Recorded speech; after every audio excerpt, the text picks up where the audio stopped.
पंजाब में बिजली के बिलों में 14 रुपये फी यूनिट रिलीफ के ऐलान के बाद सार्फिन को मिलने वाले मतवक्को रिलीफ की तफसीलात आई हैं।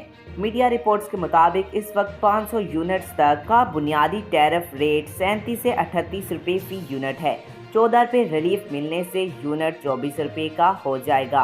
कलमदान संभालते ही अवामी रिलीफ को हुकूमत की अवलीन तरजीह रखा। तरक्याती बजट से 50 अरब काट कर 200 यूनिट तक के सार्फिन को रिलीफ दिया। बिजली चोरी के खिलाफ इक़दामात और बिजली शोबे की इस्लाहात के लिए कोशिश हैं। मुआशरत के इस्तेहकाम के बाद लोगों की जिंदगी आसान करने के लिए इक़दाम उठा रहे हैं। मुआशी इस्तेहकाम के बाद मुल्क दुरुस्त सिमत की तरफ गामजन है। अवामी रिलीफ और महंगाई में कमी हुकूमत की अवलीन तरजीह है। बिजली की कीमतों में कमी के देरपा हल के लिए काम हो रहा है। बिजली की कीमतों में कमी के लिए हर मुमकिन कोशिश कर रहे हैं। आज तक इतना ही। मज़ीद ऐसी मालूमाती वीडियो देखने के लिए हमारे चैनल को सब्सक्राइब करें।